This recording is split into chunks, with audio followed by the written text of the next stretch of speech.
قربانی کہتے کسے ہے؟ کیا قربانی ایک جانور کو ذبح کر دینے کا نام صرف قربانی ہے؟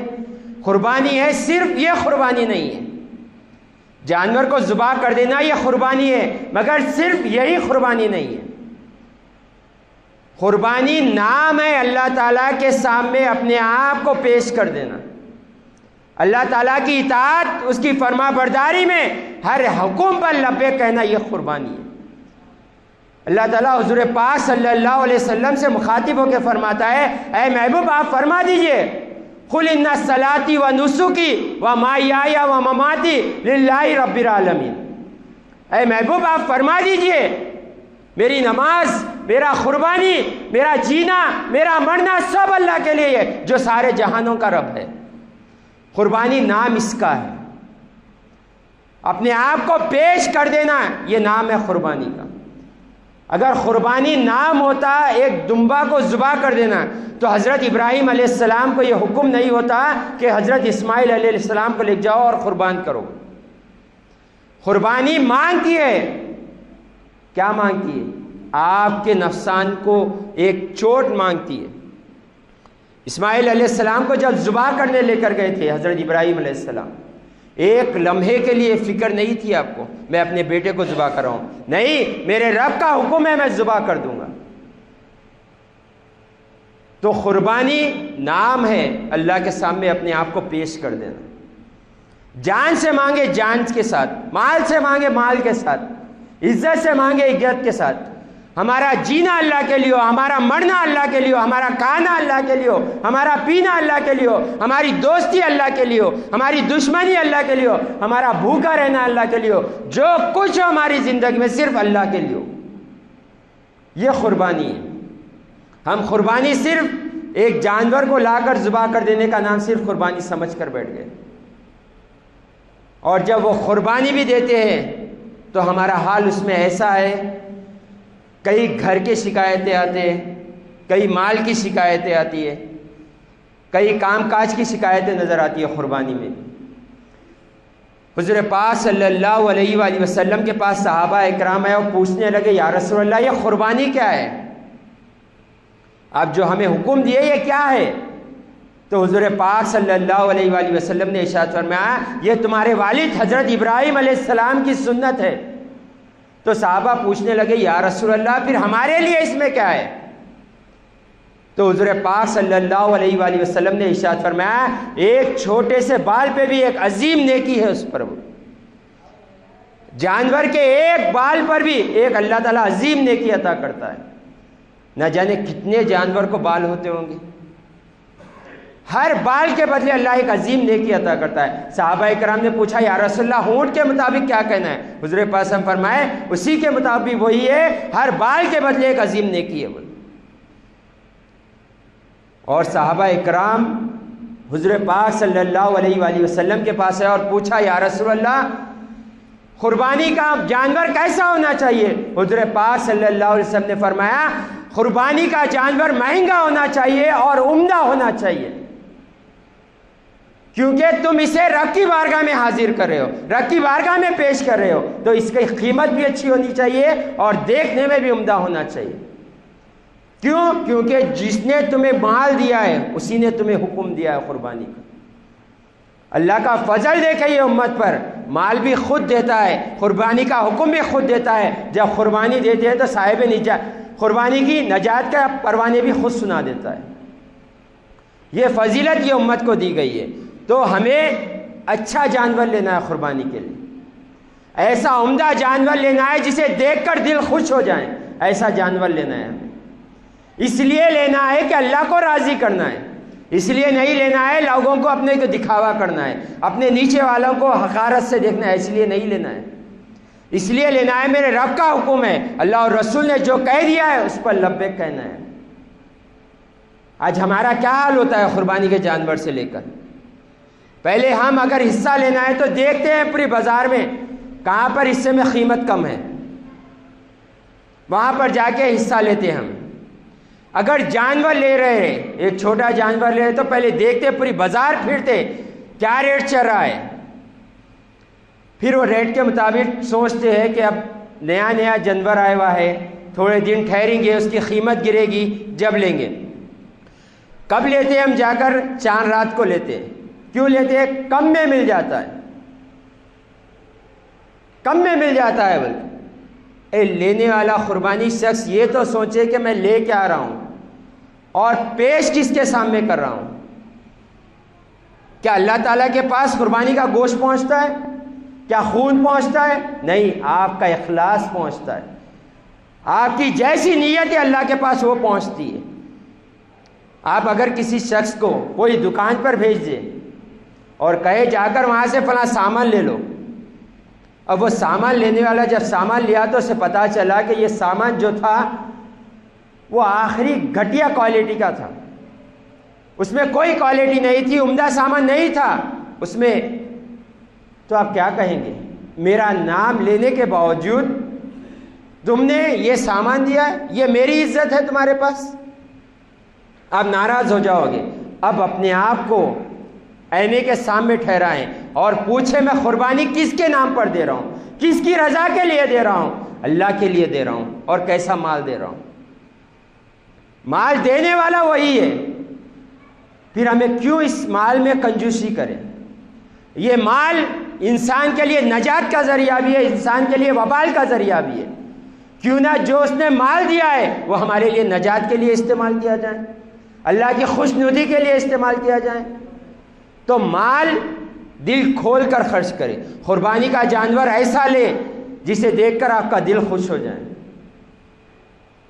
کیونکہ یہ قربانی کا جانور حضور پاک صلی اللہ علیہ وسلم نے ارشاد فرمایا کل قیامت کے دن اپنے بالوں کے ساتھ، اپنے کھروں کے ساتھ، اپنے سنگوں کے ساتھ وہ پیش کیا جائے، تو عمدہ ہونا چاہیے۔ اور حضور پاک صلی اللہ علیہ وآلہ وسلم نے ارشاد فرمایا جب کوئی صاحب قربانی کے جانور کو ذبح کرتے تو اس کا زمین پر خطرہ گرنے سے پہلے اللہ تعالیٰ صاحب قربانی کی مغفرت فرما دیتا ہے۔ یہ فضیلت ہے، جانور ذبح ہونے کے بعد زمین پر خطرہ نہیں گرتا، ایک لمحہ نہیں لگتا خطرہ گرنے، اس سے پہلے آپ کی نجات ہو جاتی۔ اور حضور پاک صلی اللہ علیہ وآلہ وسلم نے ارشاد فرمایا جس گھر میں قربانی دی جاتی ہے اللہ تعالیٰ اس گھر میں برکت عطا کرتا ہے۔ اور آج ہمارے گھروں کا تو یہ ماحول ہو گیا ہے کہ خواتین تو خواتین، مرد حضرات بھی ہمارے پاس یہ کہتے ہوئے نظر آتے ہیں کہاں لا کر جانور دیں گے، گندگی ہوتی ہے، وہ گندگی ہوتی ہے۔ وہ کیا کرتے ہیں؟ ایک حصہ لے لیتے ہیں، اور وہ حصہ جو لیتے ہیں مدرسوں میں، اللہ ماشاءاللہ ایک دو مدرسے والے اچھے ہوں گے، اللہ ماشاءاللہ بول سکتے آپ، 1 سال کا جانور نہیں لاتے، اسے ذبح دے دیتے ہیں، اس میں 7 حصے کرتے ہیں۔ کبھی جا کر دیکھیں مدرسوں کے، ہے مدرسے الحمدللہ اچھے مدرسے بھی ہیں، مگر اکثریت مدرسوں کے جو حصے لگتے ہیں اس کے جانور کیسے ہوتے ہیں؟ اس میں پہلے ہم حصہ لے لیتے ہیں، اگر لے بھی لیتے ہیں تو اس میں سے جب وہ گوشت آتا ہے پھر اس میں نیت ہے، فقہ کے مسئلے ہے۔ اگر کوئی بڑے جانور میں 7 آدمی مل کر اگر حصہ لے لے ایک جانور میں، اگر کسی کی بھی نیت قربانی کی نہ ہو، گوشت کھانے کی، گوشت لینے کی نیت ہو، کسی کی قربانی نہیں ہو۔ اب کس کی نیت آپ جانتے ہو،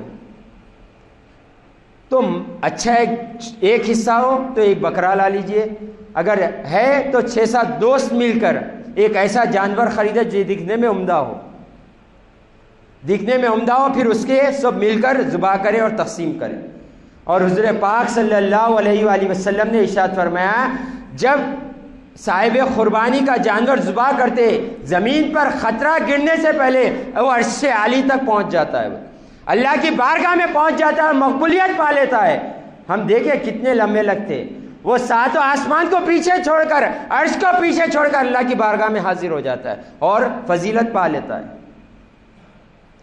تو ہمیں قربانی دینا ہے گھر میں، جتنا ہو سکا عمدہ جانور لے کر آئیں، اور جتنا ہو سکا ہم اپنا جو گوشت ہوتا ہے قربانی کا اس کے 3 حصے جو کرتے ہیں، یہ غور کرے کہ جو ہم حصے کر رہے ہیں کہیں ہم اپنے رشتہ داروں کو اچھا دے کر غریبوں کو تو خراب نہیں دے رہے، یہ ہرگز نہ ہو۔ پورا اچھا گوشت بنائے، اچھا تقسیم کرے، غریبوں میں بھی اچھا کرے، رشتہ داروں میں بھی اچھا کرے، نہ ادھر کرے نہ خراب نہ ادھر کرے، اچھا گوشت صاف کر کے دے، ایسا نہ دے دے کہ اٹھا کر چھچڑے دے دے، ہڈیاں ڈال کر دے دے، چمڑا ڈال کر دے دے، ایسا نہ ہو۔ کیونکہ ہم جو کام کر رہے، جو یہ قربانی دے رہے، جو جانور ذبح کر رہے ہیں، یہ اللہ کی رضا کے لیے کریں۔ تو اللہ کی رضا ہر کام میں مخصوص ہونا چاہیے، ہمیں ہر کام میں اللہ کی رضا ہمیں دیکھنا چاہیے۔ میں گوشت بانٹ رہا ہوں تو کسی کو اس سے اذیت تو نہیں ہو رہی، میں کسی کو گوشت ایسا دے رہا ہوں وہ لے کر ایک کونے میں تو نہیں پھینک دے رہا، یہ بھی دیکھنا چاہیے۔ اور حضور پاک صلی اللہ علیہ وآلہ وسلم نے ارشاد فرمایا، تم جب ذی الحجہ کا چاند دیکھ لو، جو قربانی دینے والے ہو وہ اپنے ناخن اور بال نہ کاٹو، اور جب قربانی دے دو جب ناخن اور بال کاٹو۔ ایک صحابی حضور پاک صلی اللہ علیہ وآلہ وسلم کے پاس حاضر ہوئے اور کہنے لگے، یا رسول اللہ، میرے کہنے مال نہیں ہے، میرے کہنے کسی کا ایک بکرا رکھے ہوا ہے، کیا میں اس سے قربانی دے دوں اس کی؟ حضور پاک نے فرمایا، یہ تمہارے لیے جائز نہیں ہے، تم ایسا کرو، تم اپنے بال اور ناخن نہ کاٹو، نماز کے بعد بال اور ناخن کاٹ لو، اللہ کی ذات سے امید ہے اللہ تعالیٰ تمہیں قربانی کا ثواب عطا کرے گا۔ تو ہمیں اپنے بال اور ناخن نہیں کاٹنا ہے۔ گزشتہ جمعے بھی میں بتایا، ابھی بھی بتا رہا ہوں کہ ذہن نشین ہو جائیں کہ قربانی جو دینے والے وہ نہ اپنے بال کاٹے نہ اپنے ناخن کاٹے۔ اور حضور پاک صلی اللہ علیہ وآلہ وسلم نے ارشاد فرمایا، جو قربانی دیتا ہے جو شخص، اسے چاہیے کہ جو قربانی دے رہا ہے وہ نماز پڑھ کر جا کر قربانی دے۔ اپنی نماز، جو صاحب قربانی ہے جو نماز پڑھے پھر جا کر قربانی دے۔ ایسا نہ ہو فلاں مسجد میں قربانی نماز ہو گئی آپ قربانی دے، ایسا ہرگز نہ ہو۔ آپ پہلے نماز پڑھ لے پھر جا کر قربانی دے۔ وہ گاؤں کے مسائل الگ ہوتے ہیں، مگر آپ شہر میں ہیں، پہلے آپ نماز پڑھیں گے پھر جا کر قربانی دے۔ اور حضور پاک صلی اللہ علیہ وآلہ وسلم نے ارشاد فرمایا، عید کے دن اپنے جانور کی کلیجی سے کچھ کھایا کرو نماز کے بعد۔ تو ہم اچھا جانور لائیں، اسے اچھا کھلائیں، اچھا پلائیں، اچھا رکھیں، اور اس کے ساتھ یہ نہ کرے کہ ہم جو جانور کو خسات سے کٹا رہے ہیں اسے چمڑا اجرت میں نہ دے دیں، ہرگز اجرت میں نہ دے۔ چمڑے کے لیے جامعہ نظامیہ آپ کے لیے جو خدمت کر رہا ہے آپ کے، اور کئی مدرسے، جتنا ہو سکا ہم جس مدرسے سے فیض پاتے ہیں جامعہ نظامیہ، وہاں پر چمڑا دیں۔ اور ہم جتنا ہو سکا آج اپنے اوپر غور کر لیں کہ جو جامعہ نظامیہ جو خدمت کر رہا ہے، جو آج آپ کے پاس جو مسائل آتے ہیں، چاہے حج کے اعتبار سے ہو، قربانی کے اعتبار سے ہو، روزوں کے اعتبار سے ہو، جو مسائل آتے جو خدمت کر رہا ہے، اس کا جو ایک اہم ذریعہ تھا وہ چمڑے تھے، جس کی آج قیمت گھٹا دی گئی ہے۔ آج چمڑے کی قیمت کچھ نہیں ہے، چاہے بڑا جانور لے لو آپ چھوٹا جانور لے لو۔ تو ہمیں چاہیے کہ ہم بھی اپنے آپ سے کچھ مدد کر دیں، چمڑا بھی دے اور کچھ پیسے بھی دے دے جامعہ نظامیہ۔ ہو سکتا ہے آپ کا وہ پیسہ کوئی حافظ قرآن کھائے، جہاں پر وہاں لنگر جو لگایا جاتا ہے وہاں حافظ قرآن کھا لے، بچے کھا لیں، وہ کھا کر جتنا پڑے گا اس اناج کھا کر اللہ تعالیٰ اسے آپ کا ثواب عطا فرمائے۔ تو ہمیں قربانی جو دینا ہے یہ اللہ کی رضا کے لیے دینا ہے۔ اور حضور پاک صلی اللہ علیہ وآلہ وسلم نے ارشاد فرمایا، تم جب عیدگاہ سے واپس ہو تو اپنے مومن بھائیوں سے گلے ملا کرو، کیونکہ اللہ تعالیٰ گلے ملنے سے ایک دوسرے کی مغفرت فرما دیتا ہے۔ آپ جب گلے ملو گے تو آپ جدا ہونے سے پہلے آپ کی اللہ تعالیٰ مغفرت فرما دیتا ہے۔ تو عید کی نماز پڑھے، اپنے مومن بھائیوں سے گلے ملے، اور اس کے بعد گھر کو جا کر جانور ذبح کرے۔ اور ہر کوئی یہ جانتا ہے کہ ہم جو مقام پر رہتے ہیں وہاں پر اللہ نے جو شان جو عظمت بیان کی ہے، ہندوستان کی بالخصوص اس حدیث شریف میں بھی آتا ہے، اور آپ اٹھا کر دیکھیں گے جتنے اولیاء اللہ اس دکن سرزمین پر ہے اور کہیں موجود نہیں ہے۔ اللہ تعالیٰ نے یہ شان، یہ مقام، یہ عظمت عطا کی ہے۔ اور آپ اب دیکھیں گے کہ کچھ دن نہیں ہوتا کچھ لوگ نکل جاتے ہیں، یہ کہہ کے ہوئے نکلتے ہیں کہ ایک جانور میں پورے گھر کو دے سکتے ہو، ایک بکرا اگر دے دو گے تو پورے گھر سے ادا ہو جائے گا۔ اور دلیل بھی پیش کرتے ہیں.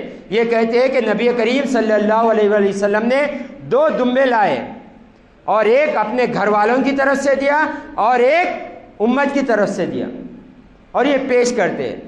پہلے یہ معلوم ہونا ہے کہ قربانی واجب کس پر ہوتی ہے. واجب صاحب نصاب پر ہوتی ہے, جو 6 تولے سونا رکھتا ہے یا 42-42.5 تولے چاندی رکھتا ہے. یہ جامعہ نظامیہ کا فتویٰ ہے. اس کے زائد جو مال ہوتا ہے, اس کی جو رقم ہوتی ہے, اگر اس کے پاس بھی ہو اس پر قربانی واجب ہو جاتی ہے.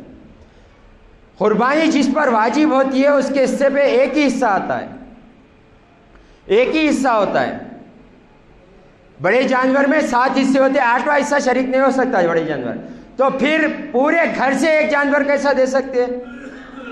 تو اس کی دلیل یہ ہے کہ نفلی قربانی ہے تو پورے گھر سے بھی دے سکتے ہیں, پورے محلے سے بھی دے سکتے ہیں, پوری امت پہ بھی دے سکتے ہیں. نفلی قربانی ہونی چاہیے. اگر واجب ہے تو ایک ہی حصہ ہوگا. حضور پاک نے فرمایا بکرے میں, چھوٹے جانور میں 1 حصہ ہے, بڑے جانور میں 7 حصے. تو ایک جس پر واجب ہے اس پر ایک ہی حصہ ہوگا. اگر نفل قربانی دے رہے, آپ مستحب دے رہے, تو پورے محلے سے بھی آپ دے سکتے, مگر ایک جانور پر ایک ہی قربانی ہوتی ہے. بڑے جانور پر 7 حصے ہوتے ہیں, چھوٹے جانور پر 1 حصہ ہوتا ہے. یہ بڑا ذہن نشین رکھے. حضور پاک صلی اللہ علیہ وسلم نے جو یہ کیا, بزرگان دین فرماتے ہیں اللہ نے یہ اختیار آپ کو دیا تھا, اور ایک فرماتے ہیں کہ آپ جو یہ کرتے تھے یہ نفلی قربانی ہوا کرتے تھے, کیونکہ میرا امتی غریب بھی ہوگا, کل قیامت میں نہیں آئے گا تو قربانی اس کے حصے میں نہیں ہوگی. حضور پاک نے اس لیے نفلی قربانی عطا کی. تو ہمیں یہ غور کرنا چاہیے. اور ایک جو غلطی ہمارے گھروں میں پائی جاتی ہے وہ یہ غلطی ہے کہ ہم باری لگا دیتے ہیں قربانیوں. یہ سال پپا کی طرف سے, یہ سال ممی کی طرف سے, اگلے سال بابا کی طرف سے دیں گے, اگلی سال ہماری طرف سے دیں گے. ایسا نہیں. جس پر قربانی واجب ہو گئی اگر اس میں قائلی کریں گے گناہگار ہوں. ہر سال جس پر قربانی واجب ہو گئی ہے اسے دینا چاہیے. 1 سال والد صاحب کے 1 سال والدہ کے, ایسا ہرگز نہیں ہوتا. ہر سال دینا ہے جس پر قربانی واجب ہو گئی.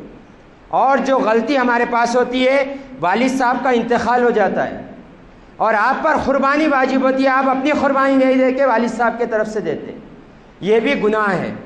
آپ دے رہے ہیں مستحب ہے, دیجئے, پہلے اپنی دے دیجئے. اور ایک غلطی کرتے ہیں کہ حضور پاک صلی اللہ علیہ وسلم کے نام پر قربانی دیتے ہیں. اپنے اوپر واجب رہتی ہے, حضور پاک صلی اللہ علیہ وسلم کے نام پر قربانی دیتے ہیں. ہاں یہ امتی کو چاہیے کہ نبی کریم صلی اللہ علیہ وسلم کو ہر جگہ یاد کرے, مگر ایسی محبت نہ کرے جس میں نبی کریم صلی اللہ علیہ وسلم کی خلاف ورزی ہو جائیں. جب حضور پاک نے فرما دیا تم پر واجب ہے, تم واجب کرو. اللہ مال دیا ہے تو دیو, آپ ضرور دیو حضور پاک کے نام کی قربانی, پہلے اپنے نام کی دیجیے. اور یہ غور و فکر کرتے ہوئے اپنے ساتھ کریں تاکہ ہم کوئی غلطی میں شریک نہ ہو جائیں. اور قربانی نام ہے اللہ کی رضا کے لیے راضی ہونا. ہمیں یہ غور کرتے ہوئے اپنی زندگی گزارنا ہے. اللہ کی بارگاہ میں دعا کرتے ہیں, یا اللہ ہم سب کو تیرے اور تیرے محبوب کے بتائے ہوئے طریقے پہ زندگی گزارنے کی توفیق عطا فرما. ہم سب کو نیک اور ایک ہونے کی توفیق عطا فرما. یا اللہ ہم سب کے حال کو تو بہتر جانتا ہے. یا اللہ ہم سب کی تمام دلی جائز مرادیں پوری عطا فرما. سب کو ذہنی سکون عطا فرما, سب کو دلی سکون عطا فرما, سب کو حال پر رحم و کرم فرما. یا اللہ جو مسلمان دنیا سے گزر گئے, یا اللہ انہیں جنت الفردوس میں اعلیٰ اعلیٰ مقام عطا فرما. جو موجود ہے یا اللہ سب کو صحت کے ساتھ عمر درازگی عطا فرما. یا اللہ ہم سب کو ایمان کے ساتھ خاتمہ عطا فرما. یا اللہ ہم سب کا ایمان پر خاتمہ عطا فرما. وآخر